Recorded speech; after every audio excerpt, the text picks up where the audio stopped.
ਮਾਝ ਮਹੱਲਾ ਪੰਜਵਾ। ਚੌਪਦੇ। ਘਰ ਪਹਿਲਾ। ਮੇਰਾ ਮਨ ਲੋਚੈ ਗੁਰ ਦਰਸ਼ਨ ਤਾਈ, ਬਿਲਪ ਕਰੇ ਚਾਤ੍ਰਿਕ ਕੀ ਨਿਆਈ।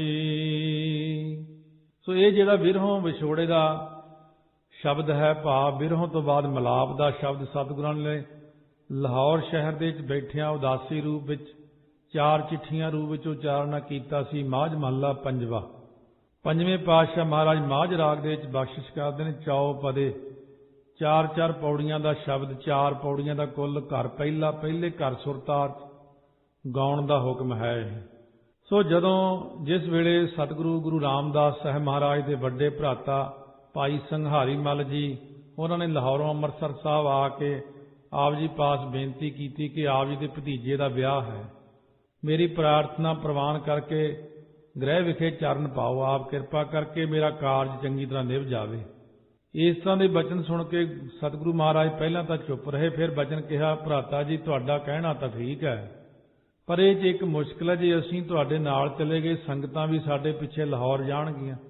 ਸੋ ਅਸੀਂ ਇਹ ਕਹਿੰਦੇ ਹਾਂ ਕਿ ਵਿਆਹ ਦੇ ਸਮੇਂ ਤਾਂ ਜਾਨੀਆਂ ਮਾਨੀਆਂ ਦੀ ਬੜੀ ਭੀੜ ਹੋਣੀ ਹੈ, ਤੇ ਇਸ ਲਈ ਤੁਸੀਂ ਸੰਗਤ ਨੂੰ ਸਾਂਭੋਗੇ ਜਾਂ ਫਿਰ ਵਿਆਹ ਦੇ ਕਾਰਜ ਕਰੋਗੇ ਆਪਣੇ। ਇਸ ਕਰਕੇ ਸਾਡਾ ਕਹਿਣਾ ਮੰਨ ਕੇ ਸਾਨੂੰ ਨਾ ਲਿਜਾਓ, ਇੱਥੇ ਰਹਿਣ ਦਿਓ ਤੇ ਸਾਡੇ ਵੱਡੇ ਸਪੁੱਤਰ ਪਿਰਥੀ ਚੰਦ ਨੂੰ ਆਪਣੇ ਨਾਲ ਲੈ ਜਾਓ, ਸਾਰੇ ਕਾਰਜ ਰਾਸ ਹੋ ਜਾਣਗੇ। ਭਾਈ ਸੰਹਾਰੀ ਮੱਲ ਜੀ ਕਹਿਣਾ ਮੰਨ ਗਏ ਤੇ ਸਤ ਬਚਨ ਕਰਦਿਆਂ ਕਿਹਾ, ਜਿਵੇਂ ਆਪ ਜੀ ਦਾ ਹੁਕਮ ਹੋਵੇ। ਤਾਂ ਉਸ ਵੇਲੇ ਸਤਿਗੁਰਾਂ ਨੇ ਪਿਰਥੀ ਚੰਦ ਨੂੰ ਬੁਲਾਵਾ ਭੇਜਿਆ। ਜਿਸ ਵੇਲੇ ਆਇਆ ਤਾਂ ਕਿਹਾ, ਪੁੱਤਰ ਜੀ ਆਪ ਜੀ ਤਾਇਆ ਜੀ ਤੁਹਾਡੇ ਆਏ ਨੇ, ਲਾਹੌਰੋਂ ਚੱਲ ਕੇ ਆਏ ਨੇ ਇੱਥੇ ਆਪਣੇ ਕੋਲ ਬੜੇ ਮਾਣ ਨਾਲ। ਸੋ ਇਸ ਵਿਆਹ ਦੇ ਸਮੇਂ ਤੇ ਸਾਡਾ ਜਾਣਾ ਮੁਸ਼ਕਲ ਹੈ, ਕਿਉਂਕਿ ਸੰਗਤ ਬਹੁਤੀ ਹੁੰਦੀ, ਖਰਚਾ ਇਹਨਾਂ ਦਾ ਬਹੁਤ ਹੋ ਜਾਣਾ, ਇਹਨਾਂ ਨੇ ਕਰਜ਼ਾਈ ਹੋ ਜਾਣਾ। ਫਿਰ ਤੁਸੀਂ ਤਾਇਆ ਜੀ ਨਾਲ ਜਾ ਕੇ ਵਿਆਹ ਦਾ ਕੰਮ ਸਾਰਾ ਨਿਭਾ ਕੇ ਆਓ, ਤੁਸੀਂ ਸਿਆਣੇ ਹੋ, ਵੱਡੇ ਹੋ। ਪਰ ਇੱਧਰ ਤਾਂ ਹੋਰ ਹੀ ਰੰਗ ਵਰਤ ਗਏ, ਕਿਉਂਕਿ 24 ਘੰਟੇ ਮਾਇਆ ਵਿੱਚ ਮਨ ਫਸਿਆ ਹੋਇਆ ਪਿਰਥੀਏ ਦਾ। ਮਾਇਆ ਦਾ ਲਾਲਚ ਬਹੁਤ ਬੁਰਾ ਹੁੰਦਾ। ਸੋ ਇਹ ਤਾਂ ਗੁਰੂ ਪੀਰ ਮਾਤਾ ਪਿਤਾ ਦਾ ਸਤਿਕਾਰ ਤੇ ਉਹਨਾਂ ਦਾ ਆਗਿਆ ਮੰਨਣ ਦੇ ਫਰਜ਼ ਨੂੰ ਵੀ ਭੁਲਾ ਦਿੰਦਾ। ਸੋ ਇਸੇ ਕਾਰਨ ਕਰਕੇ ਪਿਰਥੀ ਚੰਦ ਦੇ ਉੱਪਰ ਮਾਇਆ ਦਾ ਪ੍ਰਭਾਵ ਬਹੁਤ ਜ਼ਿਆਦਾ ਸੀ। ਬਚਨ ਤਾਂ ਮੰਨਣਾ ਕਿਤੇ ਰਿਹਾ, ਸਾਫ਼ ਹੀ ਜਵਾਬ ਦੇਤਾ, ਮੈਂ ਨਹੀਂ ਜਾ ਸਕਦਾ ਜੀ। ਸਤਿਗੁਰੂ ਮਹਾਰਾਜ ਕਹਿਣ ਲੱਗੇ, ਪੁੱਤਰ ਜੀ ਤੂੰ ਹੀ ਘਰ 'ਚ ਵੱਡਾ ਹੈ, ਇਸ ਲਈ ਸਾਡੀ ਥਾਂ ਤੇਰਾ ਜਾਣਾ ਬਣਦਾ, ਨਾ ਕਰ, ਜਾ ਕੇ ਸਾਰਾ ਕੰਮ ਨਿਭਾ ਉੱਥੇ। ਪਰ ਫਿਰ ਵੀ ਪਿਰਥੀ ਚੰਦ ਨੇ ਜਵਾਬ ਦੇਤਾ, ਨਾ ਕਰਤੀ। ਪਰ ਸਤਿਗੁਰੂ ਮਹਾਰਾਜ ਸੱਚੇ ਪਾਤਸ਼ਾਹ ਫਿਰ ਤੀਸਰੀ ਵਾਰ ਜ਼ੋਰ ਦੇ ਕੇ ਕਿਹਾ, ਪੁੱਤਰ ਸਾਡਾ ਕਿਹਾ ਨਾ ਮੋੜ, ਤੈਨੂੰ ਤਾਇਆ ਜੀ ਨਾਲ ਲਾਹੌਰ ਜ਼ਰੂਰ ਜਾਣਾ ਪੈਣਾ, ਉੱਥੇ ਜਾ ਕੇ ਸਾਰੇ ਕਰਮ ਕਰਨੇ ਨੇ। ਪਰ ਇੱਧਰ ਤਾਂ ਹੋਰ ਹੀ ਮਨੋਭਾਵ ਸੀ, ਜੋ ਕੁਝ ਅੰਦਰ ਸੀ ਉਹ ਹੁਣ ਤੀਸਰੀ ਵਾਰੀ ਕਹਿਣ ਕਰਕੇ ਬਾਹਰ ਆ ਗਿਆ। ਕਹਿਣ ਲੱਗਿਆ, ਪਿਤਾ ਜੀ ਸੰਗਤਾਂ ਦੀ ਆਵਾਜਾਈ ਕਾਫੀ ਰਹਿੰਦੀ ਹੈ, ਜਿਸ ਕਰਕੇ ਭੇਟਾ ਵੀ ਕਾਫੀ ਆਉਂਦੀ ਹੈ, ਤੇ ਉਹ ਸੰਭਾਲਣੀ ਹੁੰਦੀ ਹੈ, ਮੇਰੇ ਸਿਰ ਬਹੁਤ ਸਾਰੇ ਕੰਮਕਾਰ ਨੇ, ਇਸ ਲਈ ਮੈਂ ਤਾਂ ਕਿਸੇ ਹਾਲਤ 'ਚ ਜਾ ਨਹੀਂ ਸਕਦਾ। ਤੇ ਨਾਲੇ ਮੈਂ ਸੰਗਤ ਨੂੰ ਦੇਖੋ ਜੀ ਲੰਗਰ ਵੀ ਛਕਾਉਣੇ ਆ, ਅਸੀਂ ਉਹ ਵੀ ਇੰਤਜ਼ਾਮ ਕਰਨੇ ਨੇ, ਮੰਜੇ ਬਿਸਤਰੇ ਵੀ ਦੇਣੇ ਹੁੰਦੇ ਨੇ। ਆਪਣੇ ਆਪ ਨੂੰ ਸਮਝਦਾ ਸੀ ਕਿ ਮੈਂ ਹੀ ਸਾਰਾ ਕੰਮ ਚਲਾਉਂਦਾ। ਕਹਿੰਦਾ ਕਿਰਪਾ ਕਰਕੇ ਦੂਸਰਿਆਂ ਨੂੰ ਭੇਜ ਦਿਓ, ਮਹਾਦੇਵ ਜੀ ਨੂੰ ਭੇਜ ਦਿਓ। ਜਦੋਂ ਸਾਫ਼ ਹੀ ਜਵਾਬ ਤਾਂ ਮਹਾਰਾਜ ਸੱਚੇ ਪਾਤਸ਼ਾਹ ਨੇ ਵਿਚਕਾਰਲੇ ਪੁੱਤਰ ਮਹਾਦੇਵ ਜੀ ਨੂੰ ਬੁਲਾਇਆ। ਕਹਿਣ ਲੱਗੇ, ਪੁੱਤਰ ਜੀ ਤੁਸੀਂ ਜਾਓ ਤਾਇਆ ਜੀ ਨਾਲ, ਸਾਰਾ ਕੰਮ ਤੁਸੀਂ ਕਰਵਾਇਓ ਜਾ ਕੇ। ਉਸ ਵਕਤ ਮਹਾਦੇਵ ਜੀ ਸਤਿਗੁਰਾਂ ਦੀ ਕਸਵੱਟੀ 'ਚ ਪੂਰੇ ਨਾ ਉਤਰ ਸਕੇ, ਅਲਮਸਤ ਰਹਿੰਦੇ ਸੀ ਹਮੇਸ਼ਾ। ਸਤਿਗੁਰੂ ਰੂਪ ਪਿਤਾ ਦਾ ਬਚਨ ਨਾ ਮੰਨਿਆ। ਕਹਿੰਦੇ ਜੀ ਕੌਣ ਤਾਇਆ, ਕੌਣ ਚਾਚਾ, ਕੌਣ, ਬਸ ਆਨੰਦ ਹੈ ਸਭ, ਕੋਈ ਰਿਸ਼ਤੇਦਾਰੀ ਨਹੀਂ ਹੁੰਦੀ। ਬ੍ਰਹਮ ਗਿਆਨੀ ਬਣ ਗਏ ਉਸੇ ਵਕਤ। ਇਹਨਾਂ ਦੋਹਾਂ ਨੂੰ ਪਰਖ ਕੇ ਅਖੀਰ ਆਗਿਆਕਾਰੀ ਸ਼ਾਂਤ ਸਰੂਪ ਸਰਵਗੁਣਾ ਸੰਪੰਨ ਛੋਟੇ ਸਾਹਿਬਜ਼ਾਦੇ ਧੰਨ ਗੁਰੂ ਅਰਜਨ ਦੇਵ ਸਾਹਿਬ ਮਹਾਰਾਜ ਨੂੰ ਬੁਲਾਵਾ ਭੇਜਿਆ। ਪਿਤਾ ਜੀ ਦਾ ਸੁਨੇਹਾ ਮਿਲਦਿਆਂ ਸਾਰਿਆਂ ਕੰਮਾਂ ਨੂੰ ਵਿੱਚੇ ਹੀ ਛੱਡ ਕੇ ਪਹੁੰਚ ਕੇ ਦੌੜ ਕੇ ਆਏ ਸਤਿਗੁਰਾਂ ਪਾਸ। ਹਾਂ ਜੀ ਪਿਤਾ ਜੀ ਹੁਕਮ। ਪਿਤਾ ਜੀ ਨੂੰ ਕਿਉਂਕਿ ਗੁਰੂ ਅਰਜਨ ਦੇਵ ਜੀ ਗੁਰੂ ਰੂਪ ਨਿਸ਼ਚੈ ਕਰਦਿਆਂ ਕੋਲ ਆਏ ਸੀ, ਇਹ ਨਹੀਂ ਕਿ ਮੇਰਾ ਪਿਤਾ ਹੈ। ਬਹੁਤੇ ਸਤਿਕਾਰ ਨਾਲ ਚਰਨਾਂ ਕਮਲਾਂ ਤੇ ਆ ਕੇ ਮੱਥਾ ਟੇਕਿਆ, ਫਿਰ ਉੱਠ ਕੇ ਤਾਇਆ ਜੀ ਨੂੰ ਨਮਸਕਾਰ ਕੀਤੀ। ਇਸ ਤਰ੍ਹਾਂ ਆਪ ਦਾ ਸੁਭਾਅ ਦੇਖ ਕੇ ਸੰਹਾਰੀ ਮੱਲ ਦੇ ਮਨ ਵਿੱਚ ਕੁਝ ਆਸ ਹੋਈ ਕਿ ਇਹ ਪਿਤਾ ਜੀ ਦਾ ਕਿਹਾ ਮੰਨ ਕੇ ਮੇਰੇ ਨਾਲ ਚੱਲ ਪੈਣਗੇ। ਇਹਨੇ ਨੂੰ ਜਦ ਹੱਥ ਜੋੜ ਕੇ ਸਾਹਮਣੇ ਖੜੇ ਹੋਏ ਤਾਂ ਸਤਿਗੁਰਾਂ ਨੇ ਕਿਹਾ, ਪੁੱਤਰ ਜੀ ਤਾਇਆ ਜੀ ਨਾਲ ਲਾਹੌਰ ਜਾ ਕੇ ਵਿਆਹ ਦਾ ਕਾਰਜ ਤੁਸੀਂ ਨਿਭਾ ਕੇ ਆਉਣਾ। ਇੱਧਰ ਤਾਂ ਆਗਿਆ ਦਾ ਮੰਨਣਾ ਹੀ ਅਸਲ ਮਨੋਰਥ ਹੁੰਦਾ। ਵੱਡਿਆਂ ਭਰਾਵਾਂ ਵਾਂਗ ਮੂੰਹੋਂ ਨਹੀਂ, ਨਾ ਨਿਕਲੀ ਵੀ ਮੈਂ ਨਹੀਂ ਜਾਣਾ ਜੀ। ਨਮਸਕਾਰ ਕਰਦਿਆਂ ਕਿਹਾ ਜਿਵੇਂ ਆਪ ਦਾ ਹੁਕਮ ਹੋਵੇ। ਜਿਸ ਵੇਲੇ ਆਗਿਆ ਅਨੁਸਾਰ ਜਾਣ ਲੱਗੇ ਤਾਂ ਆਵਾਜ਼ ਦੇ ਕੇ ਖਿਲਾਰ ਲਿਆ, ਕਿਉਂਕਿ ਪਹਿਲੇ ਹੀ ਸਤਿਗੁਰਾਂ ਨੇ ਗੁਰਤਾ ਗੱਦੀ ਬਖਸ਼ਣ ਦਾ ਸੰਕਲਪ ਹੀ ਕੀਤਾ ਹੋਇਆ ਸੀ। ਹੁਣ ਪ੍ਰੀਖਿਆ ਦਾ ਵੇਲਾ ਸੀ। ਪਰ ਇੱਕ ਜਵਾਬ ਸਤਿਗੁਰੂ ਨੇ ਇਉਂ ਦਿੱਤਾ ਸੀ ਪੰਜਵੇਂ ਪਾਤਸ਼ਾਹ ਨੇ, ਜਿਵੇਂ ਸੂਰਜ ਪ੍ਰਕਾਸ਼ ਦੇ ਵਿੱਚ ਕਥਾ 'ਚ ਆਵੇਗਾ। ਗੁਰੂ ਅਰਜਨ ਦੇਵ ਜੀ ਨੇ ਕਿਹਾ ਸੀ ਕਿ ਪਿਤਾ ਜੀ ਇਹ ਤਾਂ ਵਿਆਹ ਤੇ ਜਾਣਾ, ਜੇ ਕਿਤੇ ਸਿਰ ਦੇਣ ਵੀ ਜਾਣਾ ਹੋਵੇ ਨਾ ਜੀ ਤੇ ਮੈਂ ਤੁਹਾਡਾ ਬਚਨ ਮੰਨ ਕੇ ਜਾਊਂਗਾ, ਮੈਂ ਸਿਰ ਵੀ ਦੇਣ ਨੂੰ ਤਿਆਰ ਹਾਂ। ਉਦੋਂ ਸਾਰੀ ਸੰਗਤ ਨੂੰ ਪਤਾ ਲੱਗ ਗਿਆ ਸੀ ਕਿ ਕੌਣ ਹੈ ਆਗਿਆਕਾਰੀ ਤੇ ਕਿਹਨੂੰ ਅੱਗੇ ਬਖਸ਼ਿਸ਼ ਹੋਣੀ ਹੈ। ਉਸ ਵਕਤ ਪ੍ਰੀਖਿਆ ਦਾ ਵੇਲਾ ਜਾਣ ਕੇ ਫਿਰ ਕਿਹਾ, ਪੁੱਤਰ ਦੂਸਰਾ ਬਚਨ ਹੈ, ਜਦੋਂ ਤੱਕ ਅਸੀਂ ਤੁਹਾਨੂੰ ਵਾਪਸ ਨਾ ਬੁਲਾਈਏ ਉਦੋਂ ਤੱਕ ਵਾਪਸ ਅੰਮ੍ਰਿਤਸਰ ਨਹੀਂ ਆਉਣਾ। ਸਤ ਬਚਨ ਪਿਤਾ ਜੀ। ਮਨ ਵਿੱਚ ਥੋੜਾ ਜਿਹਾ ਵੀ ਸੰਕਲਪ ਨਹੀਂ ਲਿਆਂਦਾ ਕਿ ਮੈਨੂੰ ਤੋਰ ਰਹੇ ਨੇ, ਪਤਾ ਨਹੀਂ ਕਦੋਂ ਆਉਣਾ। ਬਹੁਤ ਖੁਸ਼ੀ ਗੁਰੂ ਰਾਮਦਾਸ ਮਹਾਰਾਜ ਸੱਚੇ ਪਾਤਸ਼ਾਹ ਮੱਥਾ ਟੇਕ ਕੇ ਔਰ ਮਾਤਾ ਜੀ ਕੋਲੋਂ ਆਗਿਆ ਲੈ ਕੇ ਬੀਬੀ ਭਾਨੀ ਜੀ ਪਾਸੋਂ ਗੁਰੂ ਕੇ ਮਹਿਲ ਵਿੱਚ ਆਏ। ਘਰ ਵਿੱਚ ਆ ਕੇ ਮਾਤਾ ਨੇ ਦੱਸਿਆ ਕਿ ਮੈਂ ਪਿਤਾ ਜੀ ਦਾ ਹੁਕਮ ਅਨੁਸਾਰ ਤਾਇਆ ਜੀ ਦੇ ਨਾਲ ਉਹਨਾਂ ਦੇ ਲੜਕੇ ਦੇ ਵਿਆਹ ਤੇ ਜਾ ਰਿਹਾ, ਭਾਵ ਆਪਣੇ ਭਰਾਤਾ ਦੇ ਵਿਆਹ ਤੇ। ਇਹ ਗੱਲ ਸੁਣਦਿਆਂ ਸਾਰ ਪ੍ਰੇਮ ਭਰੀਆਂ ਸੀਸਾਂ ਦਿੱਤੀਆਂ। ਮਾਤਾ ਨੇ ਕਿਹਾ, ਪੁੱਤਰ ਜੀ ਤੂੰ ਧੰਨ ਹੈ, ਧੰਨਤਾ ਦੇ ਯੋਗ ਹੈ, ਤੂੰ ਸੋਢ ਬੰਸ ਦੀ ਰੱਖ ਦਿਖਾਈ। ਭਰੀ ਸੰਗਤ ਵਿੱਚ ਦੋਨਾਂ ਨੇ ਜਵਾਬ ਦੇਤਾ ਵੱਡਿਆਂ ਨੇ, ਜੇ ਤੂੰ ਵੀ ਅੱਜ ਵੱਡਿਆਂ ਪੁੱਤਰਾਂ ਵਾਂਗ ਪਿਤਾ ਦਾ ਕਿਹਾ ਨਾ ਮੰਨਦਾ ਤਾਂ ਗੁਰਤਾ ਗੱਦੀ ਸੋਢ ਬੰਸ ਤੋਂ ਬਾਹਰ ਚਲੀ ਜਾਣੀ। ਇਸ ਪ੍ਰਕਾਰ ਮਾਤਾ ਜੀ ਨੂੰ ਫਿਰ ਰੋਮ ਰੋਮ ਖੁਸ਼ ਦੇਖ ਕਰਕੇ ਇਸਤਤ ਹੋ ਕੇ ਅਸੀਸਾਂ ਦਿੱਤੀਆਂ, ਕਿਉਂਕਿ ਪਹਿਲਾਂ ਜਵਾਬ ਹੁੰਦੇ ਜੋ ਆਏ। ਸ਼੍ਰੀ ਚੰਦ ਜੀ ਲక్ష్ਮੀ ਦਾਸ ਕਰਕੇ ਅੱਗੇ ਦਾਸੂ ਤੇ ਦਾਤੂ ਹੁਣੇ ਵੀ ਇਹੀ ਜਵਾਬ ਦਿੰਦੇ ਆਉਂਦੇ ਸੀ। ਬਾਬਾ ਮੋਹਨ ਜੀ ਤੇ ਮੋਹਰੀ ਜੀ ਤਾਂ ਮੰਨ ਗਏ ਸੀ। ਇਸ ਤਰ੍ਹਾਂ ਥੋੜਾ ਜਿਹਾ ਹੁੰਦਾ ਕਿ ਕਿਤੇ ਸਾਰੇ ਹੀ ਨਾ ਜਵਾਬ ਦੇਣ, ਆਗਿਆਕਾਰੀ ਰਹਿਣਾ ਚਾਹੀਦਾ। ਬੀਬੀ ਭਾਨੀ ਤਾਂ ਬਚਨ ਲਿਆ ਹੋਇਆ ਸੀ ਕਿ ਸੋਢ ਬੰਸ ਵਿੱਚ ਗੁਰਤਾ ਗੱਦੀ ਰਹੇ। ਇਸ ਪ੍ਰਕਾਰ ਮਾਤਾ ਜੀ ਨੇ ਆਪ ਨੂੰ ਬਹੁਤ ਅਸੀਸਾਂ ਦਿੱਤੀਆਂ। ਕਹਿੰਦੇ ਤੈਨੂੰ ਨਿਮਖ ਮਾਤਰ ਵੀ ਵਾਹਿਗੁਰੂ ਦਾ ਨਾਮ ਨਾ ਵਿਸਰੇ, ਸਦਾ ਹੀ ਨਾਮ ਜਪਦਾ ਰਹੇ। ਗੁਰੂ ਨਾਨਕ ਪਾਤਸ਼ਾਹ ਤੇਰੇ ਅੰਗ ਸੰਗ ਸਹਾਈ ਹੋਵੇ। ਜਦੋਂ ਗੁਰੂ ਅਰਜਨ ਦੇਵ ਜੀ ਫਿਰ ਗੁਰਤਾ ਗੱਦੀ ਤੇ ਬਿਰਾਜਮਾਨ ਹੋਏ ਸੀ, ਉਦੋਂ ਤਾਈਓ ਫਿਰ ਇਹ ਸ਼ਬਦ ਉਚਾਰਨ ਕੀਤਾ ਕਿ ਮਾਤਾ ਜੀ ਨੇ ਮੈਨੂੰ ਇਹ ਉਪਦੇਸ਼ ਦਿੱਤਾ ਸੀ ਕਿ ਜਿਸ ਸਿਮਰਤ ਸਭ ਕਿਲ ਵਿਖ ਨਾਸੈ, ਪਿਤਰੀ ਹੋਏ ਉਧਾਰੋ, ਸੋ ਹਰ ਹਰ ਤੁਮ ਸਦ ਹੀ ਜਪੋ, ਜਾ ਕਾ ਅੰਤ ਨਾ ਪਾਰੋ, ਪੂਤਾ ਮਾਤਾ ਕੀ ਆਸੀਸ, ਨਿਮਖ ਨਾ ਬਿਸਰੋ ਤੁਮ ਕੋ, ਹਰ ਹਰ ਸਦਾ ਭਜੋ ਜਗਦੀਸ਼। ਸੋ ਇਸ ਤਰ੍ਹਾਂ ਦੀਆਂ ਮਾਤਾ ਜੀ ਪਾਸੋਂ ਅਸੀਸਾਂ ਲੈ ਕੇ ਆਪ ਤਾਇਆ ਜੀ ਨਾਲ ਲਾਹੌਰ ਵੱਲ ਚੱਲ ਪਏ। ਲਾਹੌਰ ਵਿੱਚ ਜਾ ਕੇ ਪਿਤਾ ਰੂਪ ਗੁਰਾਂ ਦੀ ਬਖਸ਼ਿਸ਼ ਤੇ ਮਾਤਾ ਜੀ ਦੀਆਂ ਅਸੀਸਾਂ ਦਾ ਸਦਕਾ ਵਿਆਹ ਦਾ ਕਾਰਜ ਬਹੁਤ ਯੋਗਤਾ ਨਾਲ ਨਿਭਾਇਆ। ਸਮਰੱਥਾ ਸੀ ਸਾਰੀ ਹੋਈ ਵਿੱਚ। ਵਿਆਹ ਦੇ ਕਾਰਜ ਉਪਰੰਤ ਪਿਤਾ ਦੀ ਆਗਿਆ ਅਨੁਸਾਰ ਵਾਪਸ ਅੰਮ੍ਰਿਤਸਰ ਸਾਹਿਬ ਨਾ ਆਏ।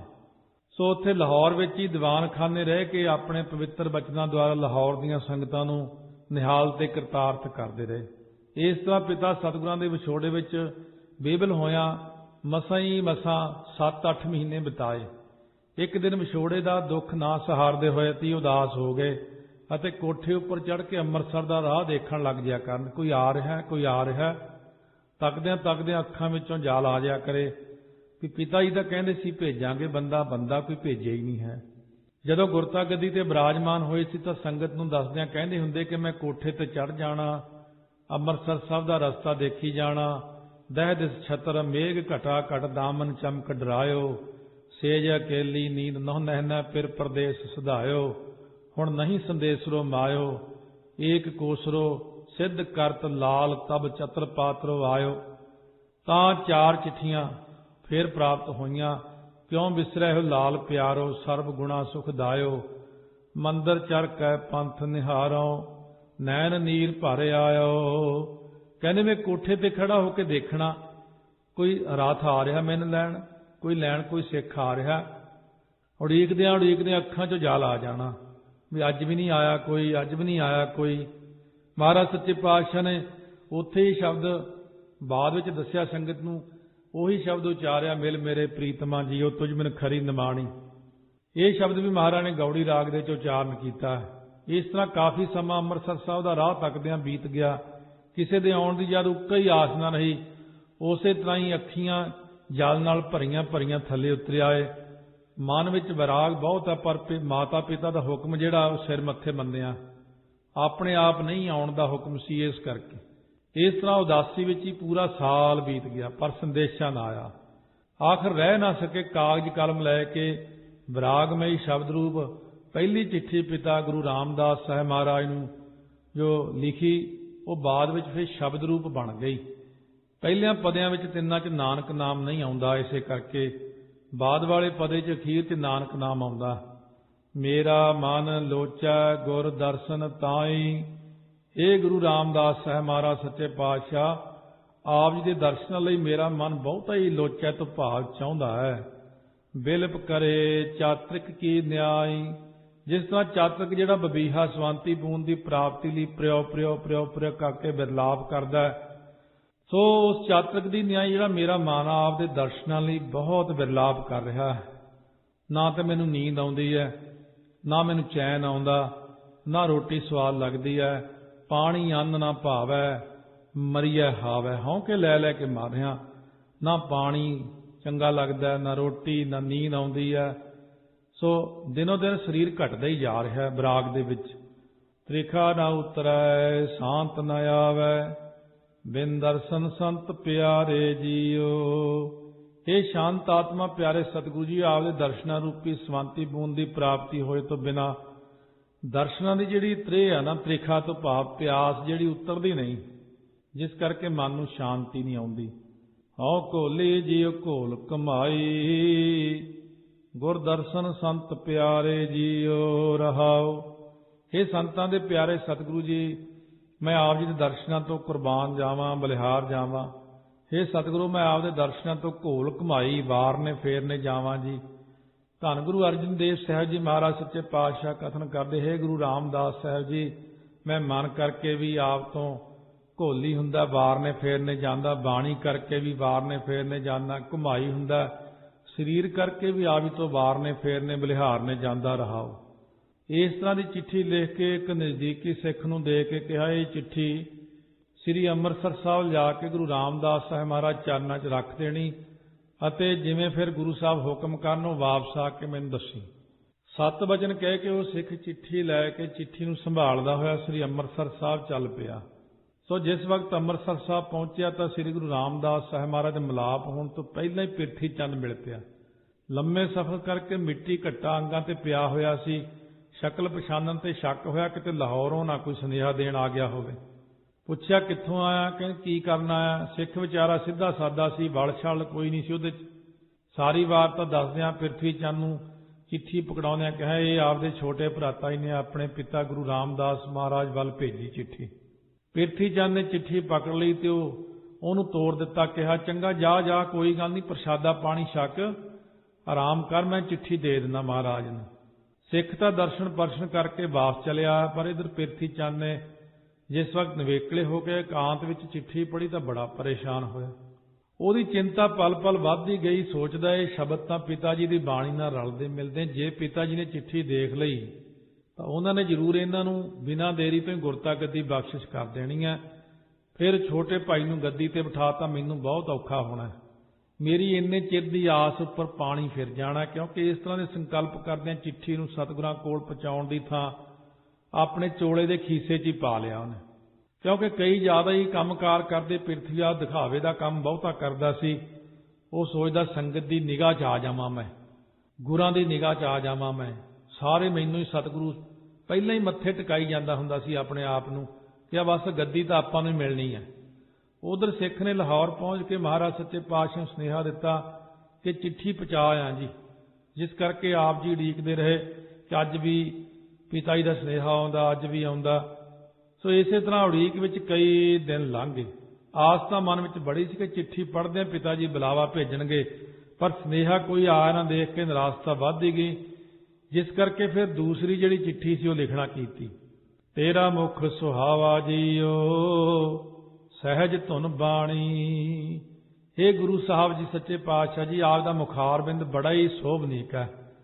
ਆਪ ਜੀ ਨੇ ਇਸ ਮੁਖਾਰਬਿੰਦ ਤੋਂ ਜੋ ਬਾਣੀ ਧੁਨ ਉਚਾਰਨ ਕੀਤੀ ਆ ਨਾ, ਸੋ ਧੁਨ ਤੋਂ ਭਾਵ ਜਿਹੜੀ ਉਚਾਰਨ ਕੀਤੀ ਬਾਣੀ, ਉਹ ਸਹਿਜ ਤੋਂ ਭਾਵ ਸ਼ਾਂਤੀ ਅਤੇ ਗਿਆਨ ਦੀ ਪ੍ਰਾਪਤੀ ਕਰਨ ਵਾਲੀ ਬਾਣੀ ਹੈ ਜੀ। ਇੰਨਾ ਸੁੰਦਰ ਬੋਲਦੇ ਹੋ ਆਪ ਕੇ ਮਨ ਨੂੰ ਖਿੱਚ ਪੈਦਾ ਹੁੰਦੀ। ਹੁਣ ਖਿੱਚ ਤਾਂ ਪੈਦਾ ਹੁੰਦੀ ਜੇ ਇੱਧਰ ਵੀ ਚੀਜ਼ ਹੋਵੇ ਤੇ ਉੱਧਰ ਵੀ ਹੋਵੇ। ਜੇ ਇੱਧਰ ਖੁਸ਼ਕੀ ਛਾਈ, ਉੱਥੇ ਕਾਹਦੀ ਖਿੱਚ ਪੈਣੀ ਹੈ। ਇਸ ਕਰਕੇ ਪਹਿਲਾਂ ਜਿਹੜੇ ਬੰਦੇ ਅੰਦਰ ਸ਼ਰਧਾ ਪ੍ਰੇਮ ਭਾਵਨਾ ਪੁੰਨ ਇਕੱਠੇ ਹੋਏ ਹੋਣ, ਨਾਮ ਦੀ ਕਣੀ ਪਿਛਲੇ ਜਨਮਾਂ ਦੀ ਮਾੜੀ ਮੋਟੀ ਕਮਾਈ ਹੋਵੇ, ਉਹਨੂੰ ਹੀ ਖਿੱਚ ਪੈਂਦੀ ਆ, ਉਹ ਤਾਈਓਂ ਭੱਜ ਕੇ ਸਤਸੰਗਤ ਵਿੱਚ ਜਾਂਦਾ।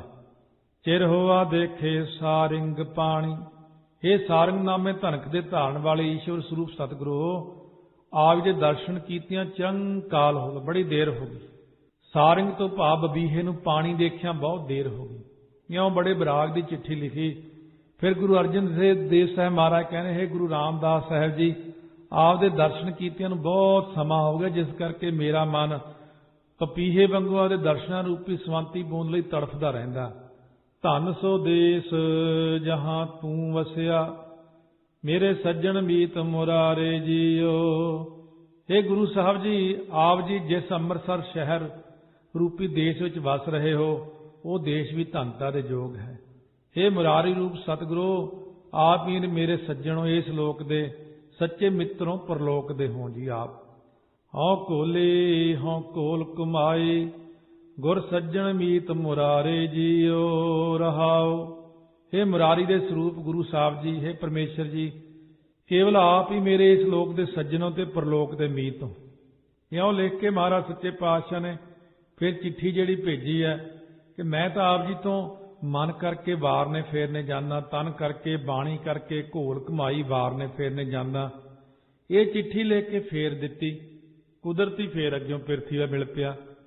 ਉਹ ਕਹਿੰਦਾ ਜੀ ਪਹਿਲੀ ਚਿੱਠੀ, ਕਹਿੰਦੇ ਹਾਂ ਦੇਤੀ ਸੀ, ਕੋਈ ਨਹੀਂ, ਹੋਰ ਵੀ ਲਿਆਇਆ, ਹਾਂ ਜੀ, ਮੈਨੂੰ ਦੇ ਜਾ, ਕੋਈ ਗੱਲ ਨਹੀਂ, ਤੂੰ ਲੰਗਰ ਪਾਣੀ ਛਕ, ਆਰਾਮ ਕਰ।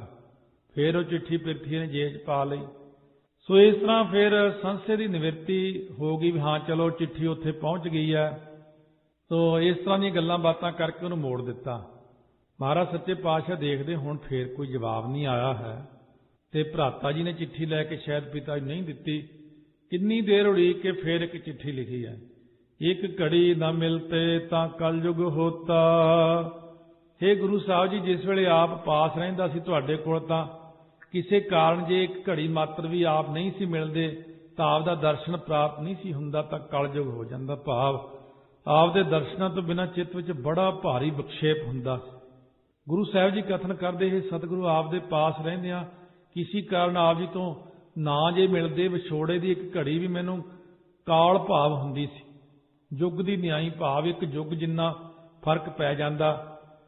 ਸੋ ਜਿਸ ਪ੍ਰਕਾਰ ਇਹ ਜਿਹੜਾ ਕਲਯੁਗ ਹੈ, ਇਹਦੀ ਉਮਰ ਜਿੰਨਾ ਸਮਾਂ ਲੰਘ ਜਾਂਦਾ ਸੱਚੇ ਪਾਤਸ਼ਾਹ, ਮੈਨੂੰ ਇਉਂ ਲੱਗਦਾ ਕਿ ਮੇਰਾ ਲੱਖਾਂ ਵਰੇ ਲੰਘੇ ਨੇ ਵਿਛੋੜੇ ਪਏ ਨੂੰ। ਇੱਕ ਘੜੀ ਦਿਨ ਸਮੋਕਾ ਬਹੁਤ ਦਿਹਾਰੇ, ਮਨ ਨਾ ਰਹਿ ਕੈਸੇ ਮਿਲੋਂ ਪਿਆਰੇ, ਇੱਕ ਪਲ ਦਿਨ ਸਮੋਕੋ ਕਬਹੁ ਨਾ ਬਿਹਾਵੈ। ਇਸ ਕਰਕੇ ਮੇਰਾ ਵਿਛੋੜਾ ਹੋ ਗਿਆ। ਸਤਿਗੁਰੂ ਮਹਾਰਾਜ ਸੱਚੇ ਪਾਤਸ਼ਾਹ ਨੂੰ ਹੁਣ ਬੇਨਤੀ ਕਰਦੇ ਨੇ, ਹੁਣ ਕਦ ਮਿਲੀ ਐ ਪ੍ਰੈ ਤੁਧ ਭਗਵੰਤਾ। ਜਦ ਕਿ 1 ਸਾਲ ਭਰ ਤੋਂ ਉੱਪਰ ਸਮਾਂ ਬਤੀਤ ਹੋ ਗਿਆ, ਮਨ ਵਿੱਚ ਬੜੀ ਤੜਪ ਲੱਗੀ ਰਹਿੰਦੀ ਹੈ। हे ਭਗਵੰਤ ਅਕਾਲ ਪੁਰਖ ਦੇ ਸਰੂਪ ਪਿਆਰੇ ਸਤਿਗੁਰੂ, ਹੁਣ ਕਦੋਂ ਤੁਸੀਂ ਮੈਨੂੰ ਮਿਲਣਾ ਕਰੋਗੇ? हे ਭਗਵੰਤ ਦੇ ਪਿਆਰੇ ਸਤਿਗੁਰੂ, ਕਿਰਪਾ ਕਰੋ, ਦਰਸ਼ਨ ਬਖਸ਼ੋ। ਮੋਹਿ ਰਹਿਣ ਨਾ ਵਿਹਾਵੈ, ਨੀਂਦ ਨਾ ਆਵੈ, ਬਿਨ ਦੇਖੇ ਗੁਰ ਦਰਬਾਰੇ ਜੀਓ। हे ਮਹਾਰਾਜ ਸੱਚੇ ਪਾਤਸ਼ਾਹ, ਆਪ ਦੇ ਸਾਧ ਸੰਗਤ ਰੂਪੀ ਦਰਬਾਰ ਦੇ ਦੇਖੇ ਤੋਂ ਬਿਨਾਂ ਮੇਰੀ ਜਿਹੜੀ ਰਾਤ ਹੈ ਬੀਤਦੀ ਨਹੀਂ। ਕਿਉਂਕਿ ਸਤਸੰਗਤ ਵਿੱਚ ਆਸਾ ਦੀ ਵਾਰ ਸੁਣਦੇ ਸੀ, ਕਦੇ ਸ਼ਬਦ ਦੀ ਵਿਚਾਰ ਸੁਣਦੇ ਸੀ, ਕਦੇ ਉੱਥੇ ਬਾਣੀ ਸੁਣਦੇ ਸੀ, ਅਤੇ ਆਪ ਜੀ ਦੇ ਵਿਛੋੜੇ ਕਰਕੇ ਹੁਣ ਨੀਂਦ ਵੀ ਨਹੀਂ ਆਉਂਦੀ ਮੈਨੂੰ ਤਾਂ। ਸਾਰੀ ਰਾਤ ਆਪ ਦੇ ਦੇਖੇ ਤੋਂ ਬਿਨਾਂ ਅੱਖਾਂ 'ਚ ਬਤੀਤ ਹੋ ਜਾਂਦੀ ਹੈ। ਸੋ हे ਸ੍ਰੀ ਗੁਰੂ ਰਾਮਦਾਸ ਸਾਹਿਬ ਮਹਾਰਾਜ, ਆਪ ਦੇ ਦਰਬਾਰੇ 'ਚ ਸਰੂਪ ਦੇਖੇ ਤੋਂ ਬਿਨਾਂ, ਸੋ ਆਪ ਦੇ ਜਿਹੜੇ ਸਰੂਪ ਹੈ ਨਾ, ਆਪ ਦੇ ਦੇਖੇ ਤੋਂ ਬਿਨਾਂ ਅਵਸਥਾ ਰੂਪੀ ਰਾਤ ਜਿਹੜੀ ਮੇਰੀ ਬਤੀਤ ਨਹੀਂ ਹੁੰਦੀ। ਮੇਰਾ ਇੱਕ ਛਿਨ ਵੀ ਨਹੀਂ ਲੰਘਦਾ ਹੈ, ਬਹੁਤ ਔਖਾ ਹਾਂ ਮੈਂ, ਨਾ ਹੀ ਸ਼ਾਂਤੀ ਰੂਪੀ ਨੀਂਦ ਆਉਂਦੀ ਹੈ। ਹਉ ਕੋਲੀ ਜੀਉ ਕੋਲ ਕਮਾਈ, ਤੇ ਸੱਚੇ ਗੁਰ ਦਰਬਾਰੇ ਜੀਉ ਰਹਾਓ। हे ਸਤਿਗੁਰੂ, ਆਪ ਦੇ ਸੱਚੇ ਦਰਬਾਰ ਉੱਪਰੋਂ ਮਨ ਕਰਕੇ ਘੋਲੀ ਵਾਰਨੇ ਫੇਰਨੇ, ਬਾਣੀ ਕਰਕੇ ਵਾਰਨੇ ਫੇਰਨੇ ਜਾਂਦਾ, ਸਰੀਰ ਕਰਕੇ ਵਾਰਨੇ ਫੇਰਨੇ ਜਾਂਦਾ। ਸੋ ਇਸ ਤਰ੍ਹਾਂ ਤੀ ਵਿਛੋੜੇ ਦੇ ਅਸਹਿ ਦੁੱਖ ਵਿੱਚ ਬੇਬਲ ਹੋਇਆ ਸਤਿਗੁਰਾਂ ਨੇ ਫਿਰ ਲਾਹੌਰ ਬੈਠਿਆਂ ਗੁਰੂ ਰਾਮਦਾਸ ਸਾਹਿਬ ਮਹਾਰਾਜ ਸੱਚੇ ਪਾਤਸ਼ਾਹ ਨੂੰ ਤੀਸਰੀ ਚਿੱਠੀ ਲਿਖ ਉੱਪਰ 3 ਅੰਕ ਪਾ ਦਿੱਤਾ। ਇਹ ਤੀਸਰੀ ਚਿੱਠੀ ਹੈ। ਉਸੇ ਸਿੱਖ ਨੂੰ ਕੋਲ ਸੱਦ ਕੇ ਚੰਗੀ ਤਰ੍ਹਾਂ ਇਹ ਗੱਲ ਪੱਕੀ ਕੀਤੀ ਕਿ ਪੱਤਰਕਾਰ ਨੂੰ ਜ਼ਰੂਰ ਗੁਰੂ ਸਾਹਿਬ ਦੇ ਕੋਲ ਪਹੁੰਚਾਉਣਾ ਹੈ। ਰਸਤੇ ਵਿੱਚ ਨਾ ਕਿਸੇ ਨੂੰ ਦੱਸਣਾ, ਨਾ ਹੀ ਪੱਤਰਕਾ ਦੇਣੀ। ਸਮਝਾ ਦਿੱਤਾ ਕਿ ਤੂੰ ਇੱਕ ਪਾਸਿਓਂ ਹੋ ਕੇ ਜਾਈਂ, ਇਹ ਨਾ ਹੋਵੇ ਤੈਨੂੰ ਅੱਗਿਓਂ ਫੇਰ ਪਿਰਥੀ ਜੀ ਮਿਲ ਜਾਣ, ਭਰਾ ਮੇਰਾ ਉਹ ਚਿੱਠੀ ਨਹੀਂ ਪਹੁੰਚਾਉਂਦਾ ਹੁਣ ਅੱਗੇ। ਇਸ ਕਰਕੇ ਫਿਰ ਉਹ ਸਿੱਖ 7 ਵਚਨ ਕਹਿੰਦੇ ਆ ਪੱਤਰਕਾ ਲੈ ਕੇ ਖੀਸੇ 'ਚ ਪਾ ਕੇ ਲਾਹੌਰ ਤੋਂ ਸਤਨਾਮ ਵਾਹਿਗੁਰੂ ਕਹਿ ਕੇ ਗੁਰਾਂ ਨੂੰ ਨਮਸਕਾਰ ਕਰਕੇ ਚੱਲ ਪਿਆ। ਸਾਰਾ ਸਫ਼ਰ ਮੁਕਾ ਕੇ ਅੰਮ੍ਰਿਤਸਰ ਸਾਹਿਬ ਪਹੁੰਚਿਆ। ਇਸ ਵਾਰ ਰਸਤੇ 'ਚ ਕਿਤੇ ਵੀ ਨਾ ਅਟਕਿਆ, ਸਿੱਧਾ ਸਤਿਗੁਰਾਂ ਦੇ ਚਰਨਾਂ 'ਚ ਹੀ ਪਹੁੰਚ ਗਿਆ।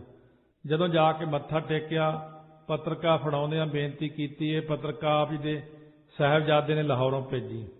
ਸਤਿਗੁਰੂ ਜੀ ਪੱਤਰਕਾ ਪੜ੍ਹਦਿਆਂ ਸਾਰ ਤੀਸਰਾ ਅੰਗ ਪਿਆ ਵੇਖ ਕੇ ਸਿੱਖ ਤੋਂ ਪੁੱਛਦੇ ਆ, ਇਹ ਪਹਿਲੀਆਂ 2 ਚਿੱਠੀਆਂ ਕਿੱਥੇ ਆ? ਸਿੱਖ ਨੇ ਕਿਹਾ, ਗਰੀਬ ਨਵਾਜ, ਅੱਗੇ ਵੀ ਮੈਂ 2 ਵਾਰੀ ਚਿੱਠੀਆਂ ਲੈ ਕੇ ਆਇਆ, ਪਰ ਆਪ ਦੇ ਵੱਡੇ ਸਪੁੱਤਰ ਪਿਰਥੀ ਚੰਦ ਨੇ ਰਸਤੇ 'ਚ ਲੈ ਲਈਆਂ ਸੀ ਤੇ ਕਿਹਾ ਸੀ ਕਿ ਮੈਂ ਆਪੇ ਦੇ ਦਿਆਂਗਾ, ਸੰਗਤਾਂ ਬਹੁਤ ਹੋਣ ਕਰਕੇ ਆਪ ਦਾ ਮਿਲਾਪ ਨਹੀਂ ਹੁੰਦਾ ਰਿਹਾ। ਇਹ ਗੱਲ ਸੁਣ ਕੇ ਸਤਿਗੁਰਾਂ ਨੇ ਉਹਨੂੰ ਪ੍ਰਸ਼ਾਦ ਛਕਾ ਕੇ ਉਸ ਵੇਲੇ ਗੁਰੂ ਅਰਜਨ ਦੇਵ ਨੇ ਅੰਮ੍ਰਿਤਸਰ ਲਿਆਉਣ ਵਾਸਤੇ ਉਹਦੇ ਨਾਲ ਬਾਬਾ ਬੁੱਢਾ ਜੀ ਤੇ ਭਾਈ ਗੁਰਦਾਸ ਨੂੰ ਲਾਹੌਰ ਭੇਜ ਦਿੱਤਾ। ਗੁਰੂ ਸਾਹਿਬ ਦਾ ਹੁਕਮ ਮੰਨ ਕੇ ਦੋਨੋਂ ਸੰਤ ਜਦ ਲਾਹੌਰ ਪਹੁੰਚੇ ਤਾਂ ਨਮਸਕਾਰ ਕਰਦਿਆਂ ਬੇਨਤੀ ਕੀਤੀ ਕਿ ਆਪ ਦੇ ਬੁਲਾਉਣ ਵਾਸਤੇ ਸਾਨੂੰ ਗੁਰੂ ਸਾਹਿਬ ਨੇ ਭੇਜਿਆ, ਛੇਤੀ ਚੱਲੋ। ਇਹ ਬਚਨ ਸੁਣਦਿਆਂ ਸਾਰ ਚੱਲ ਪਏ ਤੇ ਅੰਮ੍ਰਿਤਸਰ ਪਹੁੰਚ ਕੇ ਚਿਰਾਂ ਦੇ ਵਿਛੜੇ ਦੁੱਖ ਤੋਂ ਸੋ ਬਹੁਤ ਸੀ ਦੁੱਖ ਇਸ ਗੱਲ ਦਾ ਕਿ ਮਿਲਾਪ ਨਹੀਂ ਹੋਇਆ। ਮਿਲਾਪ ਦੀ ਖੁਸ਼ੀ ਵਿੱਚ ਆਉਂਦਿਆਂ ਸਾਰ ਪਵਿੱਤਰ ਚਰਨਾਂ ਕਮਲਾਂ ਤੇ ਲਿਪਟ ਗਏ ਤੇ ਇੰਨਾ ਵਿਰਾਗ ਆਇਆ ਕਿ ਅੱਖਾਂ ਵਿੱਚੋਂ ਅਥਾਹ ਜਲ ਵਗਣ ਕਰਕੇ ਚਰਨ ਧੋਤੇ ਗਏ ਗੁਰਾਂ ਦੇ। ਗੁਰੂ ਰਾਮਦਾਸ ਮਹਾਰਾਜ ਨੇ ਪਿਆਰ ਨਾਲ ਦਿਲਾਸਾ ਦਿੱਤਾ, ਪਿੱਠ ਤੇ ਥਾਪੜਾ ਦਿੰਦਿਆਂ ਬਖਸ਼ਿਸ਼ ਭਰਿਆ ਹੱਥ ਫੇਰਿਆ, ਫਿਰ ਬਾਹਾਂ ਤੋਂ ਫੜ ਕੇ ਉੱਪਰ ਉਠਾਇਆ। ਦੀਵਾਨ ਸਜਿਆ ਹੋਇਆ ਹੈ। ਸੰਗਤਾਂ ਇਸ ਕੌਤਕ ਨੂੰ ਦੇਖ ਕੇ ਵਿਸਮਾਦ ਹੋ ਰਹੀਆਂ ਨੇ। ਇੰਨੇ ਨੂੰ ਸਤਿਗੁਰਾਂ ਨੇ ਪਿਰਥੀ ਚੰਦ ਨੂੰ ਬੁਲਾਵਾ ਭੇਜਿਆ।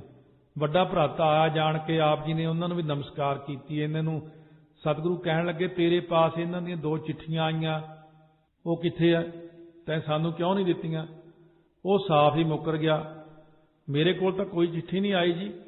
ਸਤਿਗੁਰਾਂ ਨੇ ਪੁੱਛਿਆ, ਪਰ ਫਿਰ ਇਹ ਸੱਚ ਨਾ ਕਿਹਾ ਤੂੰ, ਜਦ ਤੀਸਰੀ ਵਾਰੀ ਕਿਹਾ ਤਾਂ ਉਸ ਵਕਤ ਪੱਤਰਕਾ ਤੇਰੇ ਪਾਸ ਹੀ ਨੇ, ਸੰਗਤ ਵਿੱਚ ਮੁੱਕਰਦਾ? ਤੇਰਾ ਭਲਾ ਏ ਇਸੇ ਵਿੱਚ ਕਿ ਦੋਵੇਂ ਚਿੱਠੀਆਂ ਹਾਜ਼ਰ ਕਰ ਲਿਆ ਕੇ। ਆਹ ਦੇਖ 3 ਅੰਕ ਪਾਇਆ ਹੋਇਆ ਤੀਸਰੀ ਚਿੱਠੀ ਤੇ ਪਹਿਲੀਆਂ 2 ਤੇਰੇ ਕੋਲ ਹੀ ਆ। ਸਿੱਖ ਕਹਿੰਦਾ ਮੈਂ ਦਿੱਤੀਆਂ ਨੇ।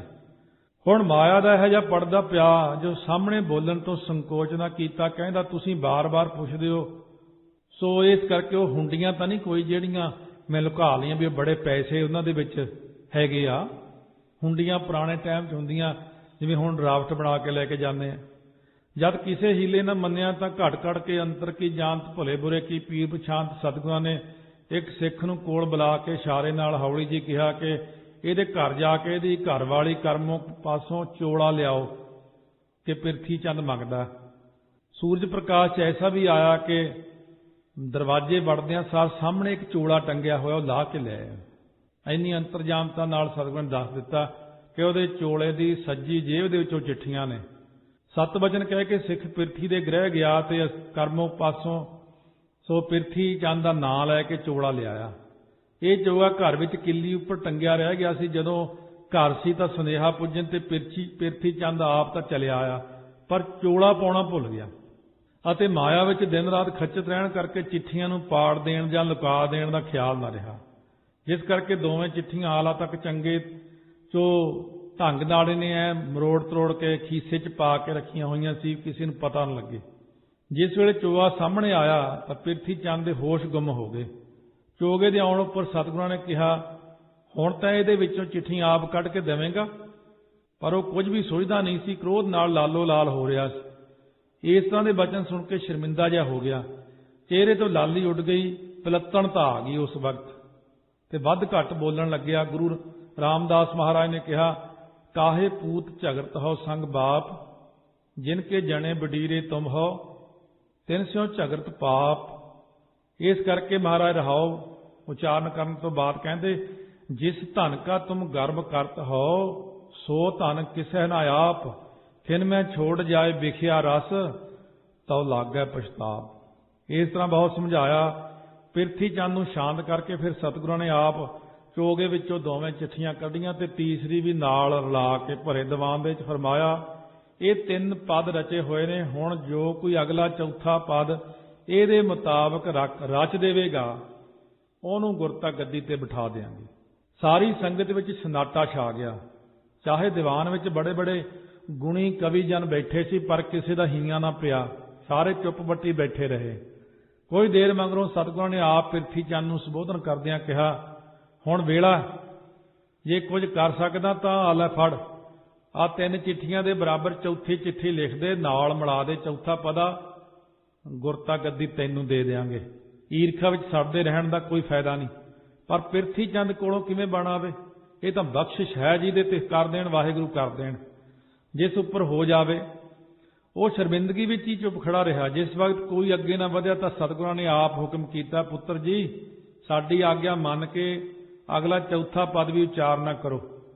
ਇਸ ਪ੍ਰਕਾਰ ਹੁਕਮ ਮੰਨ ਕੇ ਸੰਗਤ ਵਿੱਚ ਬੈਠਿਆਂ ਬਰਾਗ ਤੇ ਖੁਸ਼ੀ ਵਿੱਚ ਆਪ ਜੀ ਇਹ ਚੌਥਾ ਪਦ ਉਚਾਰਦੇ ਹੋਏ ਮੰਗ ਕਰਦੇ ਨੇ, ਭਾਗ ਹੋਆ ਗੁਰ ਸੰਤ ਮਿਲਾਇਆ। ਹੇ ਗਰੀਬ ਨਿਵਾਜ, ਜਿਸ ਵੇਲੇ ਮੇਰਾ ਭਾਗ ਆਪ ਜੀ ਦੇ ਮਿਲਾਪ ਰੂਪੀ ਫਲ ਦੇਣ ਨੂੰ ਉਦੇ ਹੋਇਆ ਤਾਂ ਆਪ ਜੀ ਦੇ ਕਿਰਪਾ ਕਰਕੇ ਸੰਤ ਜਿਹੜੇ ਸੀ ਬਾਬਾ ਬੁੱਢਾ ਜੀ ਤੇ ਭਾਈ ਗੁਰਦਾਸ ਜੀ, ਉਹਨਾਂ ਨਾਲ ਮਿਲਾਉਣਾ ਕੀਤਾ। ਤੇ ਉਹਨਾਂ ਸੰਤਾਂ ਦੀ ਕਿਰਪਾ ਕਰਕੇ ਚਿਰੰਕਾਲ ਮਗਰੋਂ ਪ੍ਰਭ ਅਬਿਨਾਸੀ ਘਰ ਮਹਿ ਪਾਇਆ। ਹੇ ਅਬਿਨਾਸੀ ਨਾਸ ਤੋਂ ਰਹਿਤ ਪ੍ਰਭੂ ਜੀ, ਰੱਖਿਅਕ ਵਾਹਿਗੁਰੂ ਦੇ ਸਰੂਪ ਸਤਿਗੁਰੂ ਅੰਮ੍ਰਿਤਸਰ ਰੂਪੀ ਘਰ ਵਿੱਚ ਆਪ ਦੇ ਦਰਸ਼ਨਾਂ ਨੂੰ ਪਾਉਣਾ ਕੀਤਾ। ਇਸ ਭਾਵ ਨੂੰ ਇਉਂ ਵੀ ਲੈਂਦੇ ਕਿ ਭਾਗ ਹੋਆ ਗੁਰ ਸੰਤ ਮਿਲਾਇਆ। ਜਿਸ ਵੇਲੇ ਭਾਗਾਂ ਦਾ ਫਲ ਉਦੇ ਹੋਇਆ ਤਾਂ ਸੰਤ ਬਾਬਾ ਬੁੱਢਾ ਜੀ ਨੇ ਹੇ ਗੁਰੂ ਆਪ ਜੀ ਨਾਲ ਮੈਨੂੰ ਮਿਲਾਉਣਾ ਕੀਤਾ। ਅਥਵਾ ਭਾਗ ਹੋਆ ਜਦੋਂ ਚੰਗੇ ਭਾਗਾਂ ਨਿਸ਼ਾਨੀ ਪ੍ਰਗਟ ਹੋਈ ਤਾਂ ਸੰਤ ਸਰੂਪ ਸਤਿਗੁਰੂ ਨਾਲ ਮਿਲਾਇਆ ਮੈਨੂੰ ਅਕਾਲ ਪੁਰਖ ਵਾਹਿਗੁਰੂ ਨੇ। ਪ੍ਰਭ ਅਬਿਨਾਸੀ ਘਰ ਮਹਿ ਪਾਇਆ। ਆਪ ਜੀ ਦੀ ਕਿਰਪਾ ਹੋਣ ਕਰਕੇ ਮੈਂ ਆਪਣੇ ਅੰਤਹਿਕਰਨ ਰੂਪ ਘਰ ਵਿੱਚ ਅਬਿਨਾਸੀ ਵਾਹਿਗੁਰੂ ਨੂੰ ਪ੍ਰਾਪਤ ਕਰ ਲਿਆ। ਹੁਣ ਮੇਰੇ ਮਨ ਦੀ ਇਹੋ ਇੱਛਾ ਜੀ, ਇੱਕ ਸੇਵ ਕਰੇ ਪਲ ਚਸਾ ਨ ਵਿਛੜਾ, ਜਨ ਨਾਨਕ ਦਾਸ ਤੁਮਾਰੇ ਜੀਓ। ਹਰ ਵੇਲੇ ਆਪਦੇ ਚਰਨਾਂ ਵਿੱਚ ਸਥਿਤ ਹੋਇਆ, ਬਸ ਹੁਣ ਸੇਵਾ ਕਰਾਂ, ਬਸ ਇਹੀ ਕਿਰਪਾ ਕਰ ਦਿਓ। ਸੇਵਾ ਕਰਦਾ ਹੋਇਆ ਪਲ ਦਾ ਚਸਾ ਮਾਤਰ ਵੀ ਆਪ ਤੋਂ ਮੈਂ ਕਦੇ ਨਾ ਵਿਛੜਾਂ। ਨਾਨਕ ਪਦ ਤੋਂ ਭਾਵ ਸਤਿਗੁਰੂ ਜੀ ਕਥਨ ਕਰਦੇ ਨੇ, ਕਿਉਂਕਿ ਹੁਣ ਗੁਰਤਾ ਗੱਦੀ ਦੀ ਦਾਤ ਦੇ ਚੁੱਕੇ, ਗੁਰਤਾ ਗੱਦੀ ਬਖਸ਼ਿਸ਼ ਕਰ ਦਿੱਤੀ ਸੀ। ਇਹ ਚੌਥਾ ਪਦਾ ਵੈਸੇ ਗੁਰਤਾ ਗੱਦੀ ਤੇ ਬਿਰਾਜਮਾਨ ਹੋਣ ਤੋਂ ਬਾਅਦ ਹੀ ਆਪ ਨੇ ਵਰਤਿਆ ਨਾਨਕ ਨਾਮ। ਇਸੇ ਕਰਕੇ ਇਹ ਗਰੀਬ ਨਿਵਾਜ ਸਤਿਗੁਰੂ, ਮੈਂ ਸੇਵਕ ਜਨ ਤਾਂ ਆਪ ਦੇ ਚਰਨਾਂ ਦਾ ਦਾਸ ਹਾਂ, ਕਿਰਪਾ ਕਰਕੇ ਆਪਣੇ ਚਰਨਾਂ ਨਾਲੋਂ ਕਦੇ ਨਾ ਵਿਛੋੜਿਓ ਮੈਨੂੰ। ਹਉ ਕੋਲੀ ਜੀਉ ਕੋਲ ਕਮਾਏ, ਜਨ ਨਾਨਕ ਦਾਸ ਤੁਮਾਰੇ ਜੀਓ ਰਹਾਓ। ਹੇ ਗਰੀਬ ਨਿਵਾਜ ਸੱਚੇ ਪਾਤਸ਼ਾਹ, ਮੈਂ ਆਪ ਜੀ ਉੱਪਰੋਂ ਮਨ ਕਰਕੇ ਘੋਲੀ ਵਾਰ ਨੇ ਫੇਰਨੇ ਜਾਣਾ, ਬਾਣੀ ਕਰਕੇ ਵਾਰ ਨੇ ਫੇਰਨੇ ਜਾਣਾ, ਸਰੀਰ ਕਰਕੇ ਵੀ ਵਾਰ ਨੇ ਫੇਰਨੇ ਜਾਣਾ। ਮਹਾਰਾਜ ਜੀਓ, ਮੈਂ ਜਨ ਆਪ ਦਾ ਚਰਨਾਂ ਕਮਲਾਂ ਦਾ ਦਾਸ ਹਾਂ ਜੀ। ਜਿਸ ਵੇਲੇ ਪਿਤਾ ਗੁਰਦੇਵ ਜੀ ਦੀ ਆਗਿਆ ਪਾ ਕੇ ਚੌਥਾ ਪਦ ਉਚਾਰਨ ਕੀਤਾ ਤਾਂ ਗੁਰੂ ਜੀ ਸਮੇਤ ਸਾਰੀਆਂ ਸੰਗਤਾਂ ਬਹੁਤ ਪ੍ਰਸੰਨ ਹੋਈਆਂ। ਫਿਰ ਭਰੇ ਦੀਵਾਨ ਵਿੱਚ ਸਤਿਗੁਰਾਂ ਨੇ ਆਪ ਜੀ ਨੂੰ ਗੁਰਿਆਈ ਗੱਦੀ ਜਿਹੜੀ ਸੀ ਸਿਰੋਂ ਪਾ ਬਖਸ਼ਿਸ਼ ਕਰਕੇ ਸਾਰੇ ਜਗਤ ਦਾ ਗੁਰੂ ਥਾਪ ਦਿੱਤਾ। ਨਾਨਕ ਨਾਮ ਆਪ ਹੀ ਲਿਖਵਾਇਆ ਸੀ, ਲਿਖ ਦਿਓ ਹੁਣ ਵਿੱਚ, ਬਸ ਗੁਰਤਾ ਗੱਦੀ ਦੀ ਤਿਆਰੀ। ਕਿਉਂ ਕਿਹਾ ਕਿ ਪੁਰਖਾ ਜੋ ਤੇਰੀ ਇੱਛਾ ਸੇਵਾ ਕਰਨ ਦੀ ਹੈ ਤਾਂ ਇਹ ਹਰਿਮੰਦਰ ਸਾਹਿਬ ਨੂੰ ਸਾਡਾ ਹੀ ਸਰੂਪ ਜਾਣ ਕੇ ਇਹਦੀ ਸੇਵਾ ਕਰਨੀ ਹੈ। ਸੋ ਸਾਰੀ ਸੇਵਾ ਹੁਣ ਤੁਹਾਡੀ ਜ਼ਿੰਮੇਵਾਰੀ ਤੇ ਹੈ। ਗੁਰੂ ਗ੍ਰੰਥ ਸਾਹਿਬ ਦੀ ਰਚਨਾ ਵੀ ਤੁਸੀਂ ਕਰਨੀ, ਸੇਵਾ ਮੰਗੀ ਸੀ, ਹਰਿਮੰਦਰ ਸਾਹਿਬ ਦੀ ਸੇਵਾ, ਸਰੋਵਰਾਂ ਸਾਰਿਆਂ ਦੀ ਸੇਵਾ, ਗੁਰੂ ਗ੍ਰੰਥ ਸਾਹਿਬ ਦੀ ਸੇਵਾ, ਮਹਾਨ ਸ਼ਹੀਦੀ ਦਿੱਤੀ ਉਹ ਵੀ ਆਪ ਦੀ ਵੱਡੀ ਸੇਵਾ, ਬੇਅੰਤ ਸੇਵਾ ਸੱਚੇ ਪਾਤਸ਼ਾਹ ਨੇ ਇਸ ਤਰ੍ਹਾਂ ਸਾਧ ਸੰਗਤ ਜੀ ਕੀਤੀ ਹੈ। ਇਉਂ ਗੁਰਾਂ ਦਾ ਪਾਵਨ ਉਪਦੇਸ਼ ਆਪਾਂ ਸ਼ਰਵਣ ਕੀਤਾ ਹੈ। ਸੋ ਇਸੇ ਕਰਕੇ ਜੋ ਗੁਰਸਿੱਖ ਗੁਰਬਾਣੀ ਅੰਮ੍ਰਿਤ ਵੇਲੇ ਪੜ੍ਹਦੇ 5 ਬਾਣੀਆਂ, ਉਹਦੇ ਨਾਲ ਸ਼ਬਦ ਹਜ਼ਾਰੇ ਜ਼ਰੂਰ ਪੜ੍ਹਦੇ ਨੇ। ਸ਼ਬਦ ਹਜ਼ਾਰਿਆਂ ਵਿੱਚ ਅਤੀ ਵੈਰਾਗ ਹੈ, ਤਿਆਗ ਹੈ, ਪਿਆਰ ਹੈ, ਸਿੱਖੀ ਹੈ। ਇਸ ਤਰ੍ਹਾਂ ਸੰਗਤਾਂ ਗੁਰਬਾਣੀ ਦੇ ਨਾਲ ਨਾਲ ਜਪਜੀ ਸਾਹਿਬ, ਪਹਿਲਾਂ ਪੁਰਾਣਾ ਨਿਤਨੇਮ ਹੁੰਦਾ ਸੀ, ਅੱਜ ਤੋਂ 30-40 ਸਾਲ 50 ਸਾਲ ਪਹਿਲਾਂ ਜਪਜੀ ਸਾਹਿਬ ਸ਼ਬਦ ਹਜ਼ਾਰੇ, ਜਾਪ ਸਾਹਿਬ ਨਾਲ 10ਵੇਂ ਪਾਤਸ਼ਾਹ ਸ਼ਬਦ ਹਜ਼ਾਰੇ। ਸੋ ਸਵਈਆਂ ਦੇ ਨਾਲ ਦੀਨਨ ਕੀ ਪ੍ਰਤਪਾਲ ਕਰੇ ਵਾਲੇ ਸਵਈਏ, ਚੌਪੀ ਸਾਹਿਬ ਨਾਲ ਛੋਟੀ ਚੌਪੀ, ਪ੍ਰਣਵਾਦ ਏਕ ਓੰਕਾਰਾ। ਫਿਰ ਗੁਰਸਿੱਖ ਪੜ੍ਹਦੇ ਹੁੰਦੇ ਸੀ ਇਸੇ ਪ੍ਰਕਾਰ ਆਨੰਦ ਸਾਹਿਬ ਦੇ ਨਾਲ 12 ਮਾਹਾਂ। ਇਸੇ ਪ੍ਰਕਾਰ ਫਿਰ ਬਾਅਦ ਵਿੱਚ ਸੁਖਮਨੀ ਆਸਾ ਦੀ ਵਾਰ, ਫਿਰ ਸੁਖਮਨੀ ਸਾਹਿਬ ਦਾ ਪਾਠ, 5 ਗ੍ਰੰਥੀ ਦਾ ਨਿਤਨੇਮ, ਇਹ ਸਾਰੇ ਪੁਰਾਣੇ ਗੁਰਸਿੱਖ ਨਿਤਨੇਮ ਕਰਿਆ ਕਰਦੇ ਸੀ। ਚਾਹੀਦਾ ਤੇ ਇਹ ਸੀ ਜਿਹੜੇ ਵੱਧ ਬਾਣੀ ਪੜ੍ਹਦੇ ਆ ਉਹਨਾਂ ਨੂੰ ਹੋਰ ਵੱਧ ਪੜ੍ਹਾਉਂਦੇ, ਜਿਹੜੇ ਘੱਟ ਪੜ੍ਹਦੇ ਨੇ ਉਹ ਹੋਰ ਜ਼ਿਆਦਾ ਵੱਧ ਪੜ੍ਹਦੇ। पर ਜਿਹੜੇ ਘੱਟ ਪੜ੍ਹਨ ਵਾਲੇ ਸੀ ਉਹਨਾਂ ਨੇ ਸਾਰਿਆਂ ਨੂੰ ਸੱਦਾ ਦੇਤਾ, ਆਓ ਵੀ ਘੱਟ ਬਾਣੀ ਪੜ੍ਹੀਏ ਮਿਲ ਕੇ ਸਾਰੇ। ਜਿਹੜਾ ਘੱਟ ਬਾਣੀ ਪੜ੍ਹਨ ਦਾ ਉਪਦੇਸ਼ ਕਰੇ ਉਹ ਸਿੱਖ ਨਹੀਂ ਹੋ ਸਕਦਾ। ਇਸ ਕਰਕੇ ਉਹ ਆਪਣਾ ਧਿਆਨ ਕਰ ਲੈਣ। ਬਾਣੀ ਹਮੇਸ਼ਾ ਵੱਧ ਪੜ੍ਹਨ ਵਾਲਾ, ਬਾਣੀ ਨਾਲ ਪਿਆਰ ਕਰਨ ਵਾਲਾ ਹੀ ਗੁਰਸਿੱਖ ਹੁੰਦਾ। ਜਿਹੜਾ ਘੱਟ ਬਾਣੀ ਪੜ੍ਹਨ ਨੂੰ ਕਹੇ ਉਹ ਸਾਡਾ ਮਿੱਤਰ ਨਹੀਂ ਹੈ, ਉਹ ਗੁਰੂ ਦਾ ਸਿੱਖ ਨਹੀਂ ਹੈ। ਵਾਹਿਗੁਰੂ ਵਾਹਿਗੁਰੂ ਵਾਹਿਗੁਰੂ ਵਾਹਿਗੁਰੂ ਵਾਹਿਗੁਰੂ ਵਾਹਿਗੁਰੂ।